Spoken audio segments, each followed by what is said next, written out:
Oke, halo semuanya. Selamat datang di ITCamp. Bersama saya Kaf. Di sini kita akan pelajari yang namanya Line Follower Robot. Nah, sebelum masuk ke topik utama, kita pelajari tahu dulu nih hal-hal yang berhubungan dengan Line Follower Robot.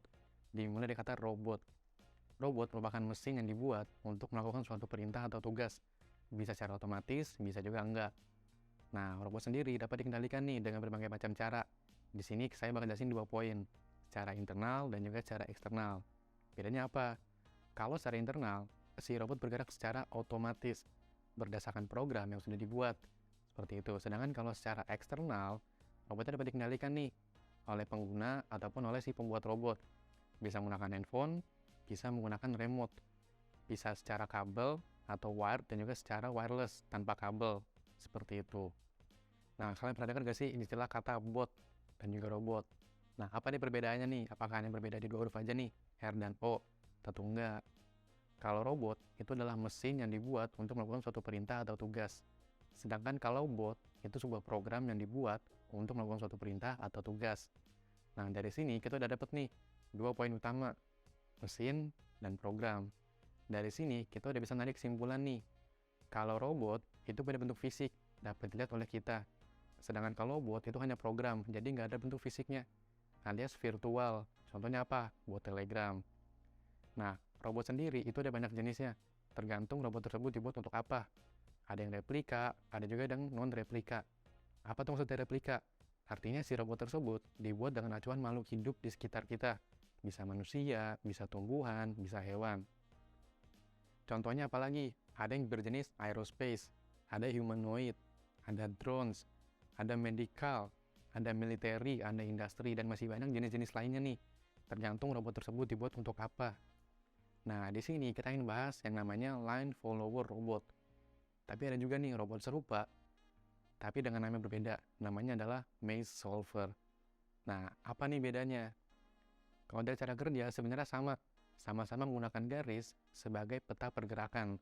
Terus yang bedakan apa? Kalau line follower robot, dia bergerak secara otomatis. Nah, artinya apa?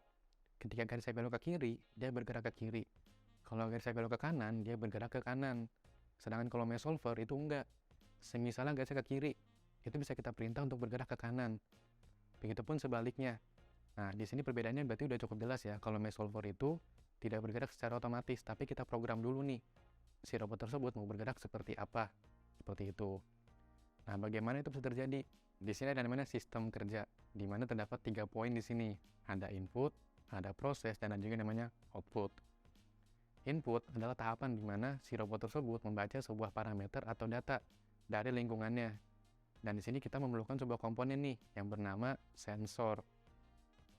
Lalu masuk ke tahap selanjutnya, yakni proses, di mana data yang sudah diterima pada tahap input itu akan diolah ke tahap proses, di mana nanti akan menentukan perintah apa yang akan dieksekusi atau akan dilakukan oleh si robot tersebut. Nah, di sini kita memerlukan sebuah komponen juga nih yang bernama controller atau microcontroller. Nah, data sudah diterima dan juga sudah diolah. Apa yang selanjutnya? Yaitu kita perlu melakukan sebuah aksi atau pergerakan, yaitu ada di tahap output, di mana kita memerlukan sebuah komponen juga nih yang bernama aktuator atau penggerak. Seperti itu. Dan ini sesuai dengan cara kerja dari line follower robot. Si robot bergerak sambil baca garis, di mana yang adalah tahap inputnya. Jadi dia baca garis-garis tersebut sebagai peta pergerakannya.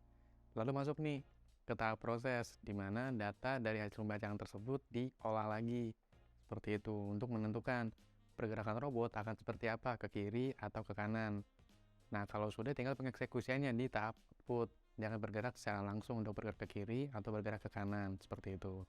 Nah, tadi kita udah ngebahas nih dari pengertian, jenis, cara kerja, ataupun sistem kerja dari si robot. Nah, pada video selanjutnya kita akan ngebahas hal-hal yang lebih teknis nih dibandingkan video pada saat ini.